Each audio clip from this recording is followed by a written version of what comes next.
RDC est une et indivisible. Et la population est répondante, c'est qu'il faut tout arrêter pour faire face à cette situation. Et que nous ferons de cette terre richement bénie un réel havre de paix, de prospérité et de progrès social.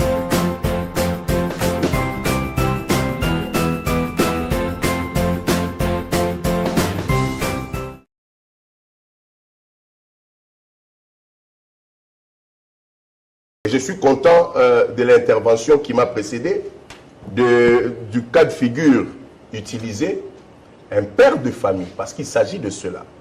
Le président de la République est le père de la nation, et la nation est une famille. Un père de famille qui veut négocier avec l'agresseur de son foyer.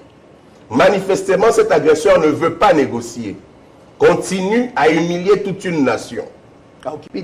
Mais vous voulez continuer à patauger dans une... Ce n'est même plus une négociation. Nous sommes en train de pleurnicher et de quémander. Comment voulez-vous demander? Ce n'est pas un secret. Il y a une frange de la communauté internationale qui tire les ficelles. Il y a le Rwanda qui soutient le M23. Mais vous voulez continuer à pleurnicher, à quémander le retrait de ces forces-là auprès des commanditaires. C'est d'une naïveté renversante.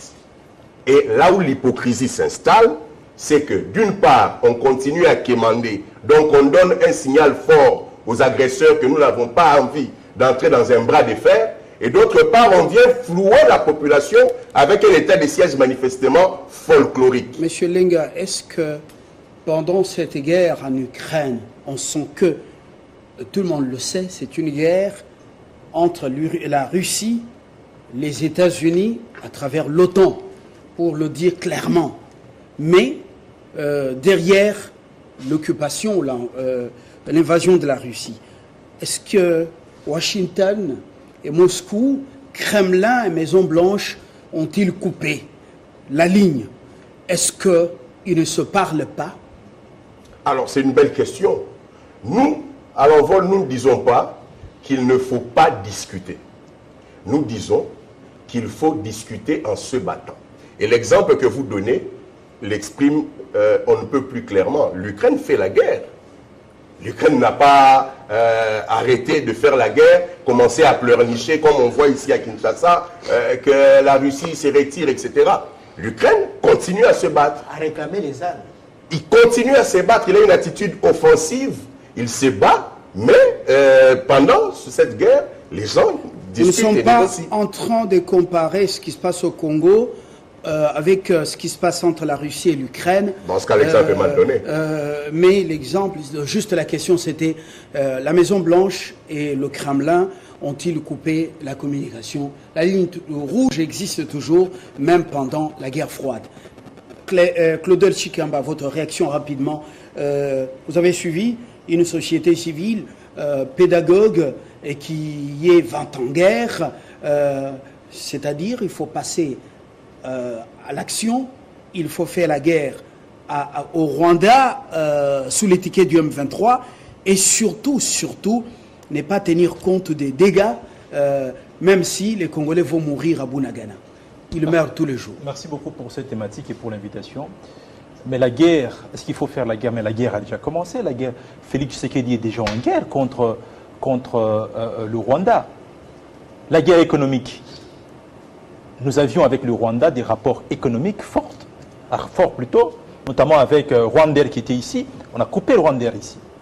On avait des accords de coopération avec le Rwanda. Ces accords ont été suspendus, notamment en ce qui concerne la raffinerie, donc l'exploitation du coltan, notamment en ce qui concerne la lutte contre la contrebande, ainsi que la double taxation, l'accord fiscal qu'on avait avec le Rwanda. Donc c'est une guerre économique. C'est suspendu ou c'est annulé? C'est suspendu. C'est suspendu.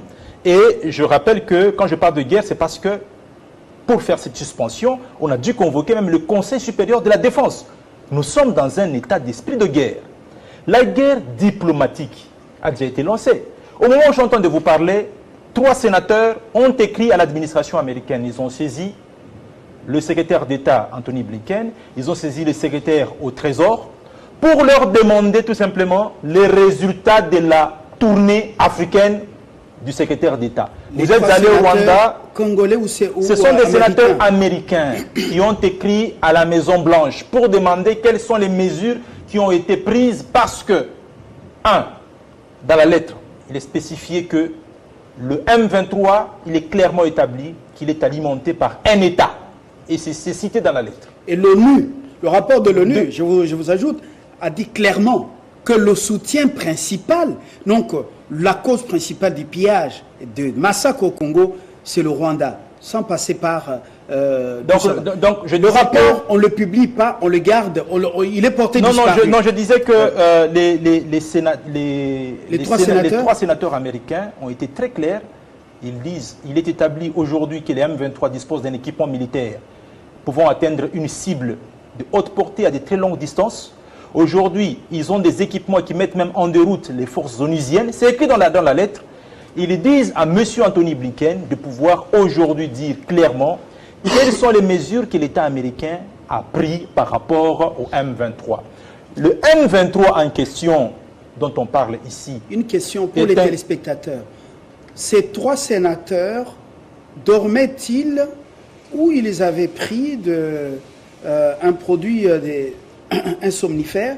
Parce que Blinken était venu pour nous imposer des choses. Kerry est venu renforcer. C'est contre la décision de Kinshasa de vendre le bloc gazier et pétrolier. Et puis les minéraux, ils n'étaient pas venus pour autre chose. Bon, si vous m'avez laissé continuer... Non, une question pour ceux qui nous suivent. John Kay, je sais qu'Anthony Blinken était venu ici, il est allé à Kigali, il a dit que il y a les groupes armés qui attaquent le Rwanda, qui menacent la sécurité au Rwanda, qui sont soutenus par Kinshasa, et des groupes armés qui menacent Kinshasa, qui sont soutenus par le Rwanda.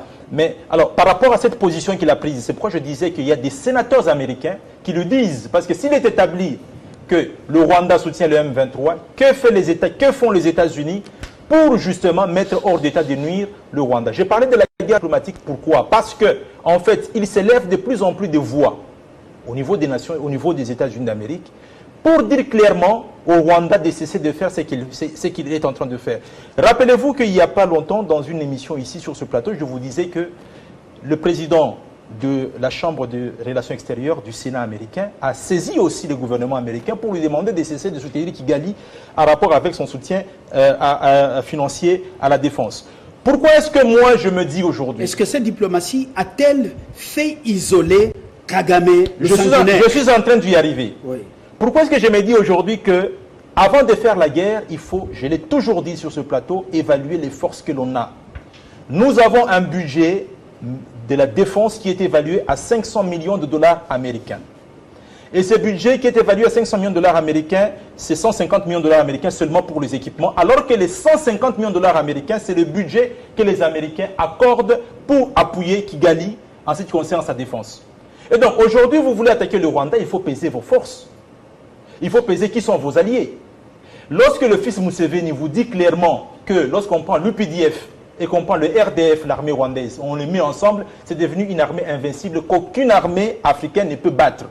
Et donc aujourd'hui, il faut se dire, si vous voulez faire la guerre directement à Kigali, il faut peser les dommages collatéraux qui peuvent nous arriver avant de se lancer.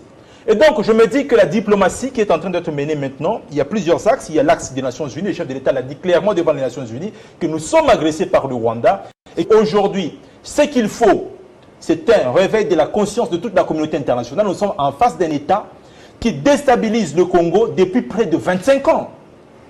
C'est clairement établi. Alors aujourd'hui, est-ce que ce ne serait pas du pur populisme de dire aux Congolais, on va se réveiller aujourd'hui, nous allons attaquer Kigali? Mais vous allez attaquer Kigali avec quelles preuves aussi établies? Parce que n'oubliez pas que la RDC a adhéré avec tous les pays de la CIRGL à ce qu'on appelle le mécanisme conjoint élargi de vérification. C'est-à-dire, si vous dites qu'on vous agresse, on vous demande de verser vos preuves. La RDC a déjà versé les preuves, n'est-ce pas? Mais nous sommes en train de constater qu'il y a une sorte de duplicité de la communauté internationale qui ne veut pas accepter clairement que la RDC est aujourd'hui agressée et qu'il faudrait clairement condamner le Rwanda. Et donc j'en arrive à atterrissant. Avant de conclure, une autre question importante. Une sorte de duplicité de la communauté internationale. Vous le dites bien. Le Mali a apporté des preuves tangibles que la France et le soutien incontestable des terroristes dans le Sahel. À l'ONU, ces preuves, où sont-elles? Est-ce que la France a été mais la France a nié, la France a dit, parce que les preuves dont vous parlez, on parle d'une vidéo qui a été filmée où on enterre des gens pour la France, c'est le groupe de Wagner, hein, les fameux mercenaires Wagner, qui ont enterré des gens et qui ont pris cette vidéo et qui l'a attribuée à la force française. Et donc, je ne veux pas entrer dans ce débat-là, mais je veux tout simplement dire ceci, qu'aujourd'hui, pour faire la guerre au Rwanda, faire la guerre à Kigali, il faut considérer tous les mécanismes qui existent. Il ne faut pas se livrer à un populisme qui ne va pas nous mettre dans une raison. Et en même temps, je voudrais répondre quand même à M. Carlos. Il dit, à ce moment, il faut écarter la diplomatie. Mais M. Carlos, même Vladimir Poutine, en ce moment, il mène la diplomatie.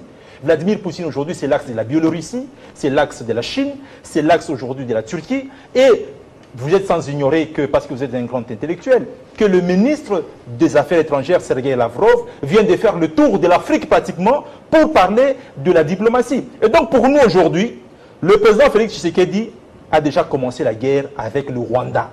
Sur le plan économique, sur le plan diplomatique, il l'a dit au roi Philippe de Belgique, il l'a dit au roi Charles III de la Grande-Bretagne, la guerre a déjà bel et bien commencé. Et sur terrain, avant de lancer l'offensive militaire, il faut peser ses forces. Avons-nous suffisamment d'armement? Avons-nous suffisamment d'équipement? Avons-nous suffisamment de raisons, notamment pour qu'après, qu'on ne puisse pas nous dire que nous avons livré une guerre sans avoir pourtant réuni les éléments qu'il faut? Et donc, je suis pour la guerre, mais pour moi, il faudrait d'abord que nous puissions peser nos forces avant de se lancer dans cette offensive. Très bien. Vous avez suivi Claudel Chikamba. Je ne vous prends pas en photo, je préfère prendre cette nouvelle opposition. Il s'agit de MLP, mouvement Lumumbis progressiste. Son leader qui était en prison a tourné le dos contre Félix Tshisekedi. Alors concrètement, vous avez suivi... Ce n'est pas une affaire de poste. C'est moi qui vous pose des questions. Alors, il est dit que Félix Tshisekedi et le Congo sont déjà en guerre. La guerre économique, la guerre sur le plan diplomatique, même le volet militaire, tout est sur la table, pas en attente, mais dans l'action. Votre réaction? Merci Fabien de la parole que vous m'accordez, de l'opportunité que vous nous donnez tous sur ce plateau à pouvoir nous prononcer sur la question. Pour nous, les MLP, la crise de l'Est, c'est une crise que nous avons définie comme la crise de décomposition de l'État et de la société. C'est cette crise que nous appelons couramment la crise de la balkanisation du pays. Alors, faire la guerre au Rwanda ou M23, la première des choses, tout le monde sait que le Rwanda nous agresse, le Rwanda nous occupe illégalement, tout le monde sait. Tout le monde sait que... Est-ce que notre pays devait vraiment se lamenter, comme dit M. Lenga, ce que Chikamba appelle populisme? Est-ce que vraiment, nous, on devait vraiment, quel que soit celui, ou bandit, ou terroriste qui est derrière le Rwanda, nous, on devait se plaindre de ce petit Rwanda. Par contre, nous avons confiance en notre armée parce que nous, la solution pour la question de l'Est, nous l'avons située à 4 niveaux. La solution, elle est politique, elle est diplomatique. La solution, elle est militaire et la solution, elle est judiciaire. Sur la solution militaire, comme recette à cette crise, nous avons foi à notre armée. Nous savons qu'il n'y a aucun étranger qui va accepter de mourir dans les bourbiers congolais. Les problèmes qui nous concernent à nous, il n'y en a pas. Il faut redonner confiance, organiser l'armée, mettre des moyens à disposition de notre armée, et surtout que notre armée, c'est une armée qui n'a pas perdu de guerre avant 1997, l'entrée de l'AFDEL. C'est la première guerre que notre armée a perdue. Il y a des victoires que nous avons rapportées à l'extérieur de nos frontières, ici en Afrique. Nous avons pris part à toutes les guerres mondiales. Nous avons ramené, vous avez aujourd'hui des avenirs tels que Assosa, Birmanie, Farage, qui sont des conquêtes de notre armée. C'est-à-dire que nous avons confiance à notre armée sur le plan militaire. Mais parlons-en quand même, parce que la question, la thématique a été claire. Devons-nous faire la guerre, engager la guerre au Rwanda ou M23? Mais tout le monde sait que le Rwanda, c'est lui qui nous agresse. Le Rwanda occupe illégalement une portion de notre terre. Et aussi, d'une part, vous avez l'M23 Nous avons appris tout ce que la MONUSCO a présenté les M23 comme étant plus armés. Les armes qui plus sont, armés. Les armes qui sont que le Rwanda apporte à sa milice, la milice de Kagame, sont des armes sophistiquées. On sent que ça vient de la grande puissance qui n'a pas réussi à mettre à la disposition des armes sophistiquées entre les mains des Ukrainiens pour vaincre, pour résister à Poutine. Mais il les amène chez nous pour massacrer les Congolais. C'est la question que nous nous posons. Est-ce qu'une rébellion peut être mieux équipée que les forces des Nations Unies au Congo? C'est ce qui prouve à suffisance que ce n'est même pas un soutien d'un État à une rébellion. Non, ça c'est une agression. Sur nos territoires, nous avons des armées étrangères sur le plan diplomatique. Est-ce qu'il faut aller par exemple au palais royal ou à Buckingham Palace? Est-ce qu'il faut aller à la Maison Blanche? Est-ce qu'il faut aller par exemple à l'Élysée ou chez le roi des Belges au palais royal, où il faut parler avec les bandits, la bande de Clinton et sa famille, la bande de Soros, père et fils, la bande de tous ceux qui sont en train de creuser la tombe? Monsieur Fabien, sur le plan diplomatique, pour nous les MLP, nous pensons que la solution diplomatique passe par l'engagement sincère des États-Unis, d'Amérique comme État. Pourquoi États-Unis? Il vous souviendra que ce n'est pas la première fois lorsque nos populations, nos pères, à l'époque coloniale, étaient victimes, avant même l'État indépendant du Congo, là, quand notre pays était encore sous la supervision du roi belge. La question est claire. Oui. Diplomatiquement, on sent que les politiques dans les grands palais en Occident ne nous écoutent pas. Parce qu'ils savent ce qu'il y a. Maintenant, faut-il aller vers les bandits pour négocier avec eux et leur dire votre part sera plus importante que... Non, non, on n'ira pas. On n'ira pas. Il faut passer par la grande porte au lieu de massacrer les Congolais. Non, non, on n'ira pas dans la théorie des négociations. Même s'il faut négocier, ce n'est pas dans cet état où notre pays est occupé qu'on va négocier. C'est-à-dire, les négociations sur le plan diplomatique, la phase sur laquelle moi je suis en train de me prononcer, je dis que non. Par exemple, les États-Unis comme force hémogénique, comme une puissance militaire, peuvent mettre fin à cette guerre comme c'était en 2013. Mais vous dites que écoutez, personne ne viendra mouiller le maillot. Non, ils viennent en appui par nos forces. Ils viennent appuyer nos forces sur le plan logistique, parce que vous savez que notre armée, il y a des petits problèmes. Nous ne disons pas que les Américains viennent combattre sur nous. Non, non. Notre armée, nos compatriotes qui sont dans l'armée, sont disposés à mouiller leur maillot, à verser leur sang pour que les pays soient libérés. Je parle de l'appui logistique. Parce qu'on nous dit, on nous présente l'M23 comme étant mieux armés, mieux équipés que toutes les armées d'Afrique. On nous présente l'M23. Est-ce que ce n'est pas une guerre médiatique? La MONUSCO fait la propagande de cette milice bien armée, bien équipée. Alors, ces armes viennent d'où? Si ces armes existaient, pourquoi Volodymyr est en train de quitter Kiev et puis ne résiste pas à Moscou? C'est une question importante. Les Marocains, ils étaient ici, sont allés même dans l'Est, ils sont repartis, je ne sais pas tous, mais rien après. Fumutoto, est-ce que vous êtes d'accord avec cette approche? Je ne suis pas d'accord avec Carlos Moupili qui confronte la déclaration de guerre et la légitime défense. Ça n'a pas de sens.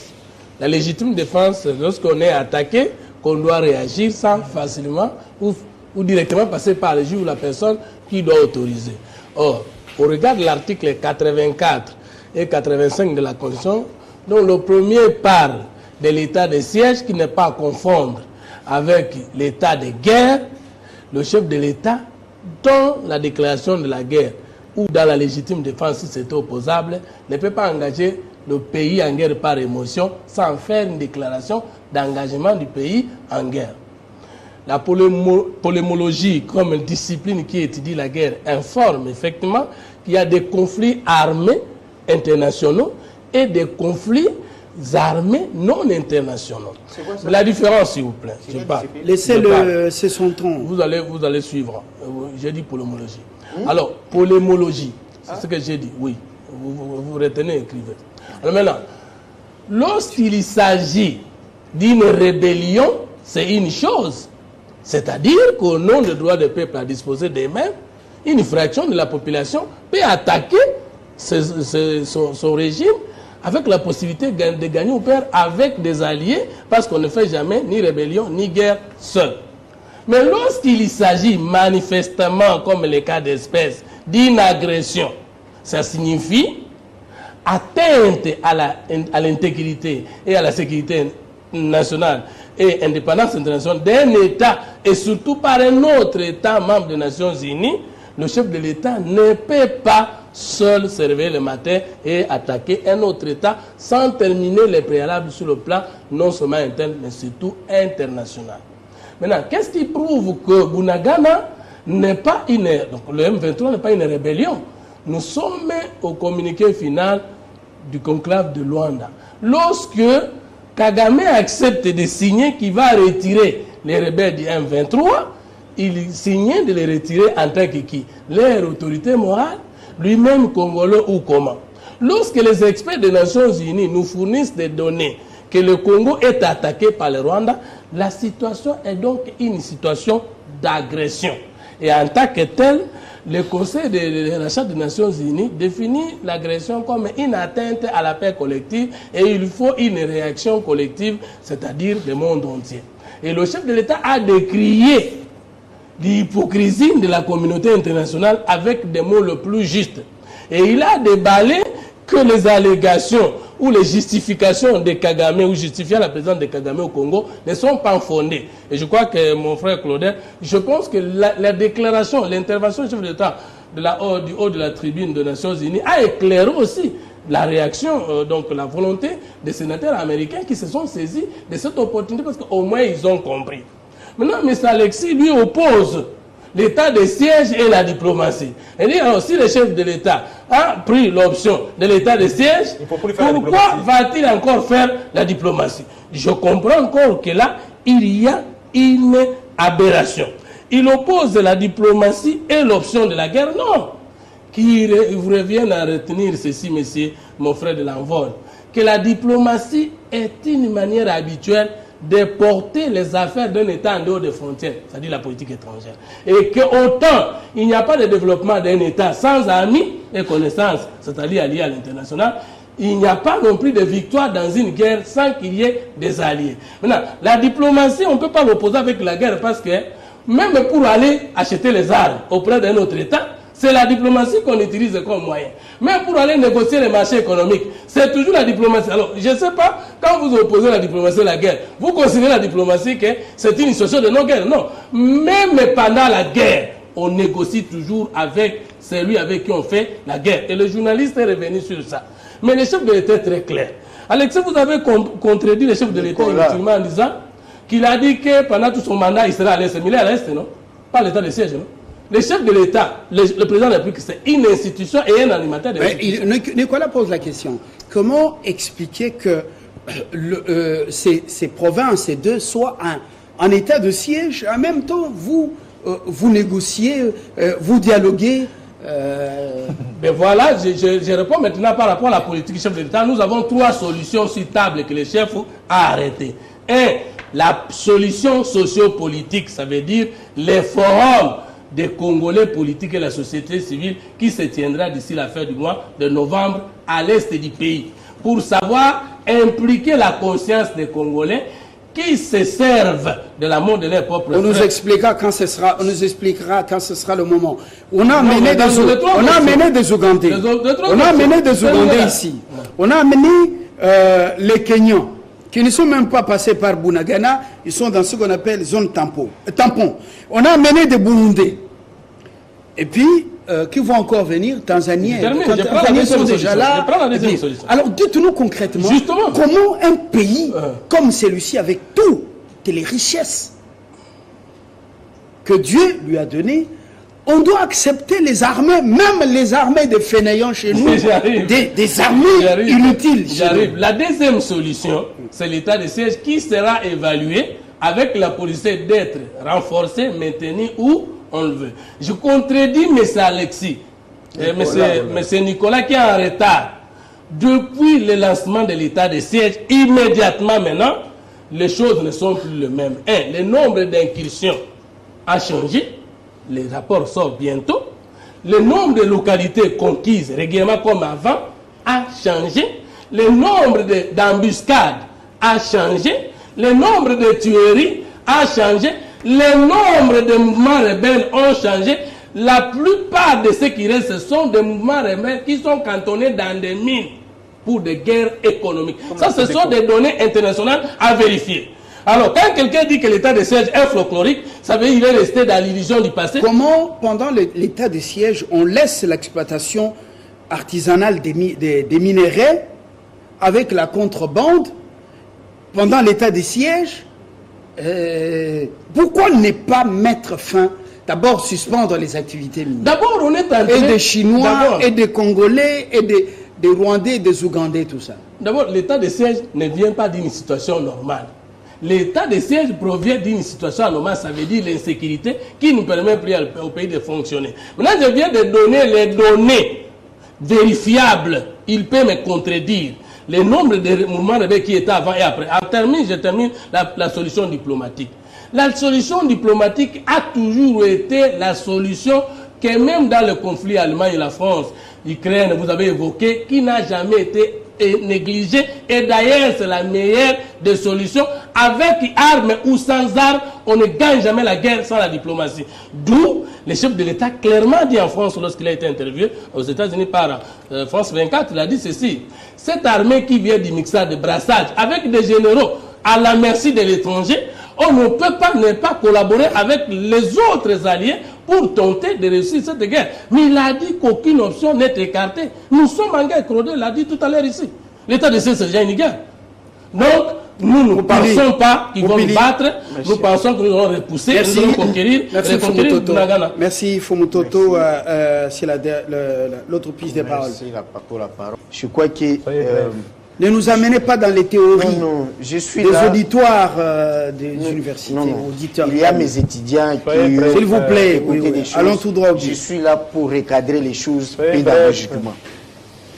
Première chose, je vais dire à Fumutoto que la diplomatie n'est pas ce que lui il attend par diplomatie, c'est-à-dire photo de famille. Non. La diplomatie, c'est toute activité qui consiste à rendre favorable une situation non favorable par la négociation. Est-ce que c'est ce que nous vivons au Congo? Non. C'est-à-dire, ne faisons pas la confusion entre la diplomatie et des pourparlers après photo de famille. Deuxième chose, je vous informe, lorsqu'on veut engager un conflit armé international, mais la définition que vous on est obligé d'envoyer ce qu'on appelle une lettre de déclaration de la guerre. Mais lorsqu'un État est déjà attaqué, l'armée n'attendra pas que le président fasse une déclaration de la guerre. Immédiatement, l'armée doit riposter militairement. Vous parlez à quelqu'un qui, d'ailleurs, dans des pays civilisés, vous ne pouvez pas prendre place à ce débat ici. Quand vous suivez tout ce qui est le débat sur les conflits, on amène les stratèges, les gens qui connaissent. Pas d'attaque personnelle, allons tout droit au sujet. Je peux dire quoi? Oui.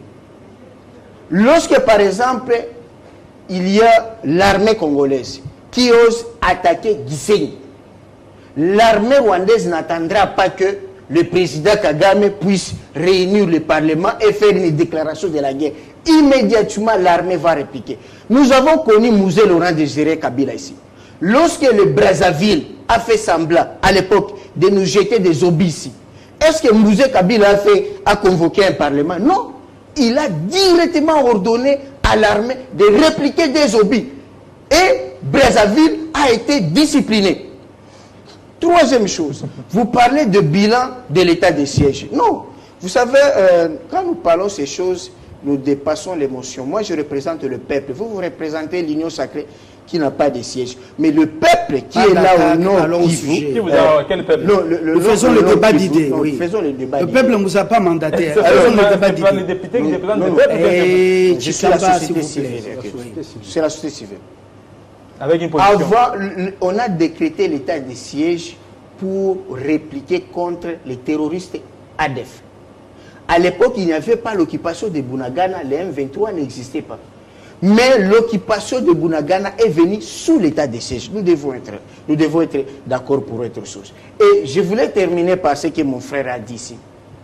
Et je corrige cette publicité qu'on fait à ces terroristes M23 et leurs alliés rwandais. Ils ont des armes sophistiquées. Mais s'ils ont des armes sophistiquées, donc ils sont chrétiens pour ne pas prendre Goma. Pourquoi ils ne prennent pas Goma? Parce que lorsqu'on a des armes de haute calibre et de précision sophistiquées, vous allez tirer sur la logistique à Goma et vous allez prendre Goma. C'est facile. S'ils ne prennent pas Goma... Est-ce que la MONUSCO n'est pas complice dans notre déstabilisation? Parce que cette force est venue ici plus de 20 ans. Quand on sent Bintou et ses amis nous raconter leur compte de New York, franchement, moi, ça me révolte. Est-ce que l'ONU n'est pas complice dans ce que nous avons? Vous parlez des choses qu'on répète chaque fois. Mais ici, faire la promotion. Mais ici, il faut insister à une chose. Je vais dire aux gens. Vous connaissez mon passé. Je connais l'armée rwandaise très bien, comme allié et comme ennemi. L'armée rwandaise n'a jamais gagné une bataille contre l'armée congolaise sans la trahison, sans bénéficier de la trahison des officiers zaïrois ou congolais. Donc, la force de l'armée rwandaise, ce n'est pas ce que vous vantez là, oh, ils ont des armes, ils ont les budgets américains. C'est faux et archi faux. La force de l'armée rwandaise, c'est acheter les Congolais médiocres, traîtres. Les jours où on tuera tous les traîtres dans l'armée rwandaise ne sera même pas à mesure de gagner les policiers congolais. Si, et je répète, je termine pour dire... Si c'est fait, si on extrait les traîtres, on les fusille, vous êtes des milliers d'ONG au Congo. Chacun fait pression sur le Congo avec des points de presse et les journalistes toujours nombreux pour vous suivre. Est-ce que vous n'allez pas dire les droits de l'hommiste, il faut amener Tshisekedi à la CPI? Non, non, il y a des droits de la guerre, il y a les codes pénals et militaires qui est là. Mais je voulais rappeler une chose ici. En 1998, parce que mon ami parle des histoires là, nous avons l'histoire que nous avons vécue ici à Kinshasa. Quand l'armée rwandaise a occupé Kinshasa, Mouzé avec l'armée. Toutes les armes lourdes étaient à Goma avec Ondekani et les autres suivaient Bouké. 5 bataillons infanterie commando étaient à Goma et tous ont tourné, achetés par les Rwandais. Et ici, on a vu la population congolaise prendre en main ces commandos rwandais avec des armes sophistiquées que vous vantez. Les Américains étaient derrière l'armée rwandaise. Voilà. Mais pourquoi ils n'ont pas fait ça? Et je termine pour la preuve. La CNDH venait encore de les déclarer à Genève. La Commission nationale des droits de l'homme a rappelé la décision. Le Rwanda, le Burundi et l'Ouganda étaient condamnés par la Commission africaine des droits de l'homme et des peines pour agression en 2003. Claudel. Donc, s'il faut attendre la solution sur le plan judiciaire, vous attendrez pour longtemps. Parce que cette justice, elle me semble tortueuse. Donc, le tribunal d'Arusha, ça donnait quoi? Ça donnait quoi le tribunal d'Arusha? La vérité est cachée dans les tiroirs. On a même puni ceux qui étaient intègres. Il ne faut pas tromper les gens. Le monde est dirigé par des bandits.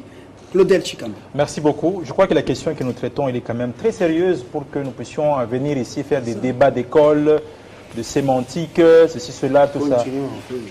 On vous dit clairement que la diplomatie, même la stratégie bien connue de fight and talk, ça veut dire que vous vous battez, en même temps vous discutez.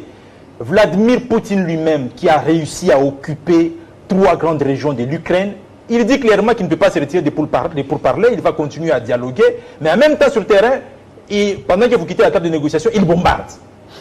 Donc c'est pour dire que aujourd'hui, même au niveau de la communauté internationale, on ne peut pas faire la guerre en étant isolé ou bien en croyant qu'on est le plus fort. Nous devons répondre à une question principale que vous nous avez donnée ici. Est-ce que doit-on faire la guerre au M23 ou bien faire la guerre à Kigali? Mais au M23, cela va de soi. Le M23, tous les jours, les FRDC font la guerre au M23. Les affrontements qui ont eu lieu à Rangira, je crois, je ne connais pas très bien la région, hier, jeudi, et aujourd'hui, ce matin, vendredi, on en parle. C'est quoi? C'est la guerre qu'ils sont en train de se battre tous les jours. Le FRDC, tous les jours, ils se battent contre le M23, soutenu par Kigali. On vous parle des équipements de haute technologie. Vous n'allez pas nous dire sur ce plateau un peu d'humilité, que vous avez plus d'informations que le secrétaire général des Nations Unies, Antonio Guterres qui a parlé, plus d'informations que les sénateurs américains qui vous disent, qui décrivent même l'équipement du M23. Ça veut dire quoi? Ça veut dire quoi? S'il vous plaît, s'il vous plaît, s'il vous plaît. Non, laissez-moi te dire. S'il vous plaît, s'il vous plaît. C'est une Ceux qui sont au parole front, d'évangile. ceux qui sont au front. Guterres était à Bounagana. S'il vous plaît. Moi, j'ai des amis qui sont à Bounagana. La La société civile de Bounagana. C'est mon temps de parole. J'ai fait la documentation de violence de parole à Bounagana. C'est ça. Mon temps de parole. La MONUSCO qui avait aidé les FRDC à bouter dehors le M23 en pilonnant sérieusement les collines de Tchanzu et de Runyoni, vous dit que cette fois-ci, ces gens-là abattent même des hélicoptères. Cette fois-ci, les sénateurs américains disent que les équipements du M23 aujourd'hui abattent même les avions. Les sénateurs américains vous disent ça. C'est-à-dire que, je voudrais me résumer, le ministre de l'Intérieur intervenant aux Nations Unies, plutôt à Genève la semaine passée, parle d'un conflit qui a déjà causé plus de 700 000 déplacés parmi la population congolaise. Donc, ça veut dire que nous devons aborder la question avec beaucoup de sérieux. Donc, je réponds en bref en disant ceci, que s'il faut déclarer la guerre contre le Rwanda, le Conseil de sécurité des Nations Unies, qui ne nous accorde pas la liberté de nous approvisionner en armes, parce qu'il y avait toujours ces fameux mécanismes de notification. Donc, même si vous achetez une arme, celui qui vous vend l'arme doit notifier que nous avons vendu telle arme et l'information partira toujours chez l'agresseur. Et donc, les équipements... C'est l'ONU qui va informer le M23 et le Rwanda que le Congo a telle qualité d'armes. C'est l'ONU. Écoutez, s'il vous plaît, le Conseil de sécurité est composé des nations, n'est-ce pas? Les États qui sont là-bas, une fois qu'ils sont notifiés, ces mêmes États-là, aujourd'hui, le chef de l'État leur a demandé d'examiner en urgence, n'est-ce pas, les rapports des experts des Nations Unies. Mais ça fait plus d'un mois que le chef d'État a demandé, pourquoi ils n'examinent pas? Donc, je dis simplement ceci, qu'on ne peut pas faire la guerre si on n'a pas les équipements militaires qu'il faut, si on n'a pas les budgets de la défense qu'il faut, si on n'a pas les alliés qui vont décourager les Congolais. Si les mobiles... Non, s'il vous plaît, nous devons être réalistes. Et donc, ce que le chef de l'État fait aujourd'hui, avec une diplomatie offensive qui va permettre à ce que nous puissions amener tout le monde à la table de négociation. Parce que même négocier avec l'M23 Je ne parle pas de négociation avec l'M23 parce que les rebelles, on ne peut pas négocier avec eux. C'est encourager d'autres personnes encore à prendre les armes. Nicolas. La négociation se fera selon le dialogue d'ailleurs que je salue, que l'UNC a recommandé, avec ceux qui servent de base arrière aujourd'hui au M23. C'est clair. Vous êtes dans le schéma UNC. L'Ouganda aujourd'hui, le M23 se situe dans une cité de Bunagana qui fait frontière avec l'Ouganda. Pourquoi l'Ouganda, qui est en accord avec Nicolas, nous, n'attaque pas les M23? Merci, monsieur. Donc nous ne pouvons pas faire l'hypocrisie sur ce plateau. Merci. Avec des alliés fiables, on peut faire la guerre. Il n'y a pas d'alliés dans les Grands Lacs, d'alliés fiables. Nicolas. La faiblesse avec le mensonge est que même si on lui donnait 10 ans pour s'exprimer, il ne se transforma jamais en vérité. Nous venons de suivre ici l'Union sacrée représentée nous servir la sauce du fatalisme. Il nous parle de la fatalité. Le M23 est surarmé, nous ne saurons pas faire la guerre contre les M23, il faut aller négocier avec les commanditaires. C'est ça le message que l'Union sacrée veut transmettre à la population. Mais j'aimerais dire une chose, parce que dans l'expression de leur thèse, ils disent une chose et son contraire. Nous n'opposons pas l'option militaire à la diplomatie. C'est être monomaniaque que de le comprendre comme ça. Nous disons que le président de la République lui-même a dit que l'option militaire était une option et qu'il privilégiait l'option diplomatique. C'est comme ça que l'on a dit. Privilégier l'option diplomatique en installant l'état de siège, c'est se contredire parce que l'état de siège veut exprimer la volonté d'utiliser l'option militaire en priorité. Ça, c'est une chose. De la question de la puissance armée du M23. Mais nous nous posons des questions de plus en plus, si ce n'est pas une guerre médiatique. Ici, on nous dit les États-Unis suréquipent le Rwanda et le Rwanda est en train de soutenir le M23. Mais sur ce plateau, on vous dit que des sénateurs américains ont confirmé que l'armement du M23 est puissant, etc. Mais puisque c'est eux qui financent, qui soutiennent le Rwanda, donc le M23, ils ne peuvent que vanter. Pourquoi nous, on prendrait comme argent comptant la version des États-Unis par rapport à l'armement du M23? C'est de la naïveté et c'est même très dangereux. Mais on parle de la MONUSCO. La MONUSCO, c'est les Nations Unies.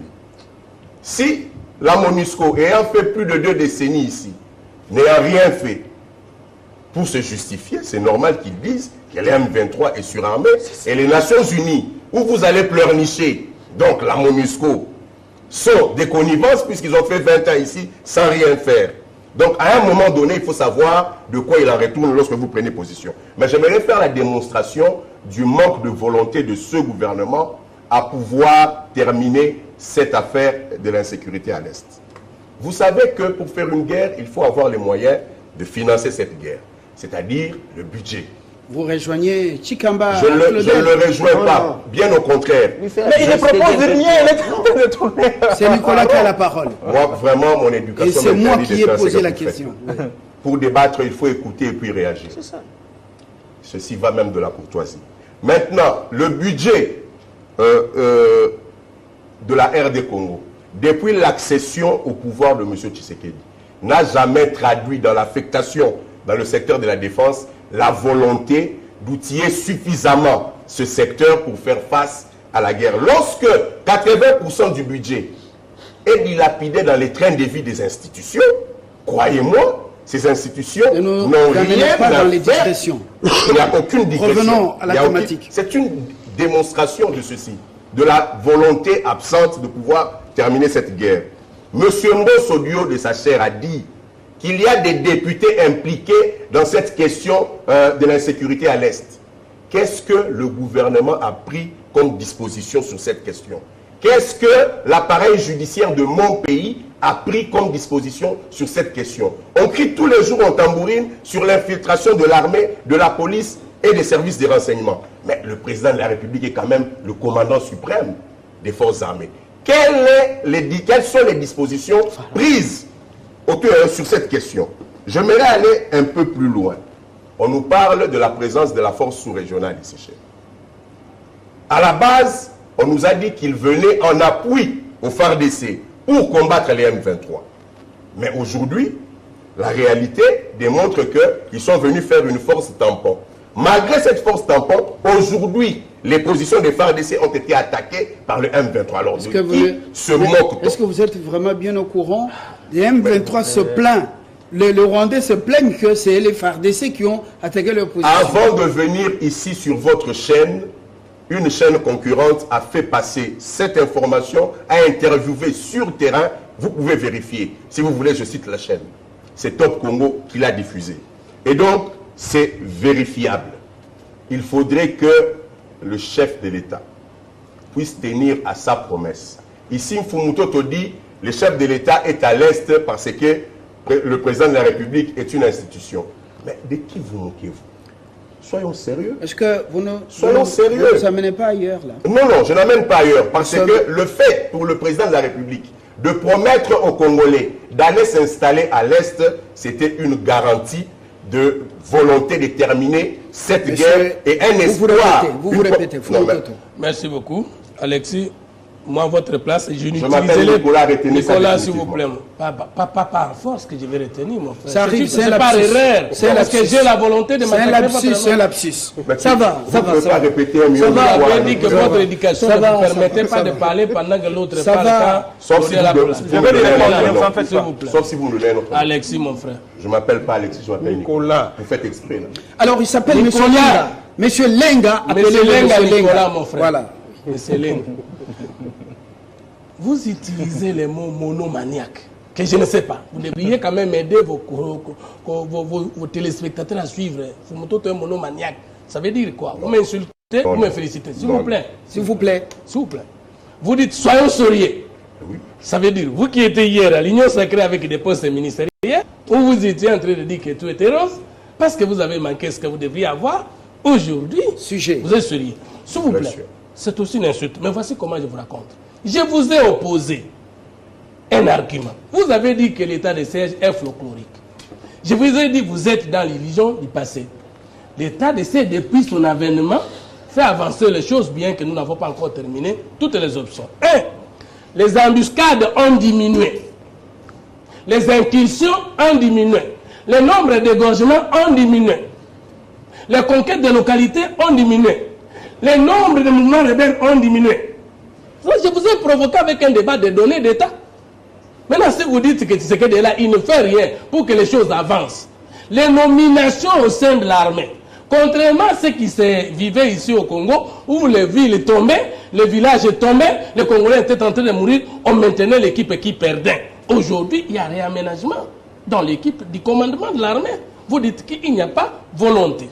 Vous dites qu'il n'y a pas volonté. Mais après évaluation de l'état de siège, conformément à ce que le président de l'Assemblée nationale a dit, mais nous avons le forum de l'Est où nous allons impliquer la société politique et la société civile pour essayer de voir dans quelle mesure le Congolais, comme Moupili l'a dit tout à l'heure, qui sont utilisés comme marionnettes contre leur propre pays, peuvent quitter par des moyens de dialogue sociaux. Vous dites que nous ne faisons rien. Mais je vous informe que depuis que Tshisekedi est au pouvoir... Au-delà des réformes, à Goma, un procès se tient contre 2 officiers supérieurs de l'armée sur la chute de Bunagana. On les accuse d'avoir cédé Bunagana. Ça montre que Bunagana n'a pas été j'arrive là. Vous êtes juriste. Mais vous dites que sur le plan judiciaire, rien n'est fait. Mais le conseil spécial en matière de sécurité, chef de l'État, a des poursuites judiciaires. Des généraux sont en prison. Il n'y a pas un mois, vous n'êtes pas au Congo. Vous êtes un ange. Bunagana a été cédé. S'il vous plaît. Alors vous dites que moi je ne suis pas dans la logique de Claudel qui chante l'armée sophistiquée d'un 23. C'était les mensonges de Guterres. Parce qu'une armée sophistiquée qui n'est venue que conquérir une seule ville. Mais quelle était la vraie aventure? Il venait faire tomber Goma. Et il y a eu quelques Congolais de conscience qui ont dit ça fait longtemps que nous ne faisons. J'approuve ce que Moupiri a dit spécialement en disant s'il n'y avait pas d'infiltrés au Congo, les Rwandais ne gagneraient pas la victoire si les Congolais. Et le chef de l'État dit, avec une armée brassée, mixée, et des généraux acquis à la cause de l'étranger, on ne peut pas gagner. C'est pourquoi le chef d'État est en train de nettoyer. Et vous vous dites, nous ne faisons rien. Sur le plan judiciaire, nous ne faisons rien. Vous êtes les seuls juristes qui ne vivent pas au Congo.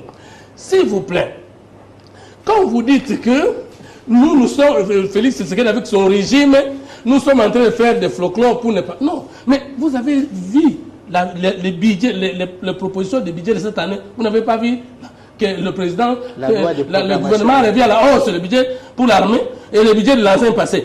Prenez les données maintenant. Donnez-nous que les budgets sur l'armée, sur Kabila, est resté là, le même volume que sur Tshisekedi. Parce qu'on ne vient pas à la télé raconter sa vie. On vient à la télé parler, donner d'État avec les séances d'État. Merci. S'il vous plaît, je vais chuter là.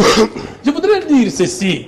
Ne confondons pas les choses. Ne confondez pas les relations internationales, la pratique diplomatique et le droit international public. Le droit international public en relations internationales a des difficultés pour exister parce qu'il est difficile d'organiser les sanctions sur les États et même sur les acteurs des relations internationales parce que le monde est régi par le positionnement des intérêts et que la diplomatie a toujours été utilisée comme le moyen le plus puissant même de revendiquer et de récupérer ses propres droits. Donc le chef de l'État a raison d'appliquer les moyens diplomatiques, politiques et militaires et ce sont les bons chemins. Quand Carlos dit que je n'ai pas le droit d'exister si je suis internationaliste, lui il étudie la norme et moi qui étudie le fonctionnement de la société internationale, il est plus pondéré que moi. Votre combat, des écoles, gardez-le pour... Je les gardé parce que je l'ai pas... Nous ne sommes pas pour la République. La République a besoin des patriotes, non seulement des théoriciens. Vous avez vu les nouvelles nominations, ça ne tient pas seulement compte de ceux qui ont fait l'école militaire ou des académies militaires, ailleurs et ici. Il y a des patriotes qui ont fait preuve de l'amour de ce pays. Monsieur MLP. Oui. Merci Fabien de la parole. Je pense que la question, elle est vraiment d'une importance vitale. C'est une question très importante qu'on ne peut pas aborder avec beaucoup de légèreté. Donc Guterres, il faut l'écouter quand il inaugure la peur chez les Congolais. Jamais. Cette armée-là... Nous ne pouvons pas. Je vous ai rappelé dans ma première prise de parole que notre armée a une histoire, ici en Afrique, tout comme dans le monde. Ce ne sont pas des fainéants toutis que les Belges refusaient dans l'armée, de prendre dans l'armée, qui viendront aujourd'hui se mettre de la terre. Je ne sais pas si Kigali a une politique de recruter des communicateurs ici à Kinshasa pour vanter ce qui se passe sur place, pour vanter les armées qu'ils ont. Mais nous savons une seule chose. Mon ami l'a dit de la société civile, par rapport à l'infiltration de l'armée, la trahison au sein de l'armée. Mais à la prise du pouvoir du président Tshisekedi, il vous souviendra que les États-Unis avaient sollicité au président d'extirper de la chaîne de commandement tous les militaires sous sanctions américaines ou européennes. Pourquoi ça n'a pas été fait? Pourquoi aujourd'hui on se plaît qu'il y a trahison? Alors que ça a été bien dit à l'époque là. Et puis... Mais pourquoi Washington n'arrête pas? Écoutez. Non, s'il vous plaît. Pourquoi Washington n'arrête pas d'utiliser les terroristes rwandais et ougandais et il donne des injonctions à Tshisekedi Comment les États-Unis, qui ont eu les soucis au Capitole, donnent des injonctions ici, enlevez celui-là, il est mauvais, ne vous entendez pas avec celui-là, il est mauvais. Écoutez, c'était sur base d'une collaboration militaire que nous avons proposée à l'époque. Quelle collaboration? États-Unis. Non, ça n'a pas marché parce qu'il y a une loi aux États-Unis, la loi Ray, renseignez-vous, la loi aux États-Unis, qui ne permet pas aux États-Unis de venir en appui aux forces publiques ou soit à l'armée, une armée soupçonnée, soit de détournement, de corruption, de violences. Les États-Unis ne peuvent pas venir dans ça. Et l'armée rwandaise qui bénéficie de l'appui. De l'argent des contribuables américains. Je ne suis pas ougandais, je suis pas ougandais, nous parlons Congo ici. Nous savons ce qui a été fait à l'époque là. Et aujourd'hui on se plaint qu'il y a trahison. Mais à l'époque, il y a quand même nos amis qui nous ont alertés que voilà, dans votre chaîne de commandement, il y a tel. Et puis dans les mises en place, c'est comme le pouvoir est en train d'exécuter les recommandations qui ont été faites alors qu'ils avaient négligé à l'époque. Et il le fait avec retard, entre-temps, Bounaga est parti. Écoutez, monsieur Fabien, par rapport à la solution diplomatique, nous avons dit que la solution ne viendra ni de la MONUSCO, ni des forces régionales, et encore moins de l'appartenance de la RDC à l'Afrique de l'Est. Vous voyez ce qui se passe. Aujourd'hui, nous sommes occupés.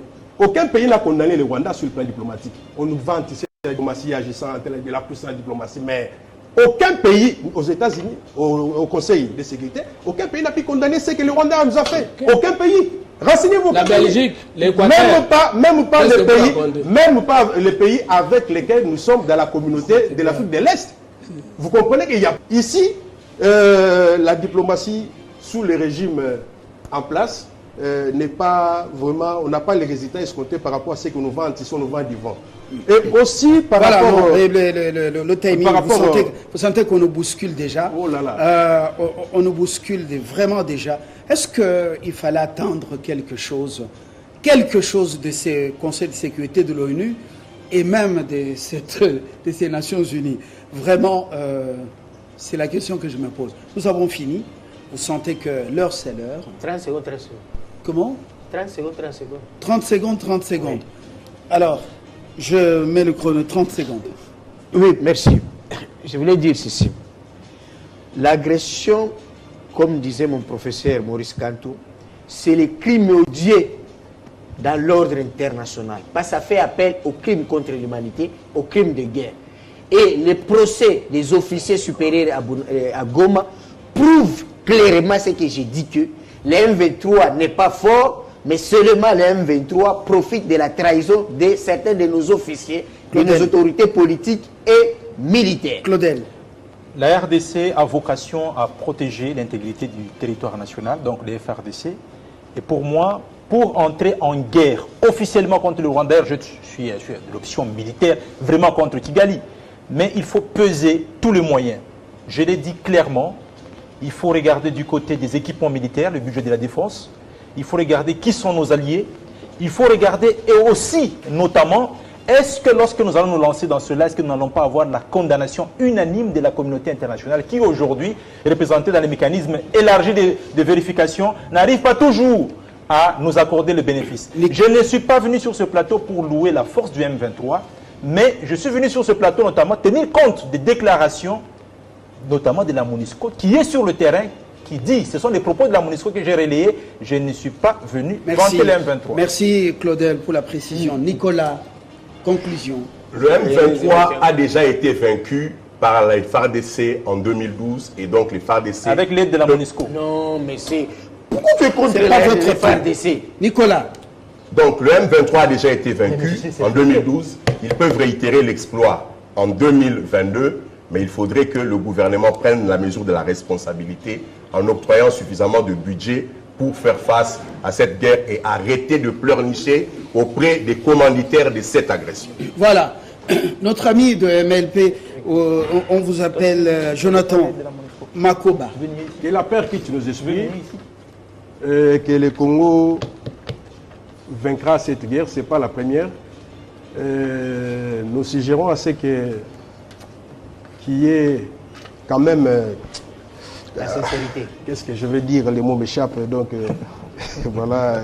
Bon, ça va comprenez, venir dans les vestiaires. En tout cas, chers compatriotes, le chef de l'État a cru à la bonne foi des Congolais de tous bords, parce qu'il n'est pas démontrable facilement qu'un nouveau chef de l'État maintienne l'ancien chef d'État-major, toute la chaîne de commandement qui était avant lui. Il croyait que nous aimions le Congo. Il est surpris de trouver aujourd'hui les chefs d'État-major aux arrêts, le conseil spécial en matière de sécurité chef de l'État aux arrêts. Chef d'État-major aux arrêts. Donc, pardon, révoqué. Retraite. S'il vous plaît, avant d'être retraité. Parlons des choses clairement. Envoyé à la retraite avec envoyé. Bon, j'accepte. Voilà. Okay. J'accepte. Et l'autre, il y avait qu'on sort. Nous avons des preuves aujourd'hui que ce n'est pas la force qui nous manque, ce n'est pas l'armée qui nous manque. Nous ne sommes pas d'accord avec les déclarations de Guterres, mais nous sommes plutôt opposés à l'infiltration. Et le chef a déjà compris. Et ensemble, nous allons battre le Rwanda. Merci beaucoup pour cette contribution. Sachez que pour les cas de Goma, ce procès contre les 2 officiers supérieurs de l'armée, il y en a qui clament haut et fort que les injonctions étaient venues des supérieurs à Goma pour pouvoir battre en retraite et quitter. Pour quelles raisons? Parmi ceux qui auraient donné cet ordre, il y a celui qui est aujourd'hui en prison, le lieutenant général. Je ne connais pas bien son nom. Voilà, lui. Mais je dis tout simplement que Che Guevara avait dit, Che Guevara, que lorsque vous voulez libérer une patrie, il faut toujours préparer 10 munitions contre les ennemis intérieurs et une munition contre l'ennemi extérieur. Nous concluons par là. Le Congo n'est pas partagé. Bunagana est chez nous, même Rutshuru. Ces hommes et femmes incirconcis, surtout les hommes, rentreront chez eux. Quelle que soit la volonté des Nations Unies ou pas. Le Congo, nous le laisserons à nos enfants, intacts, riches, prospères. Ce sont ces douleurs, ça fait partie des douleurs d'enfantement et pédagogique. À très bientôt.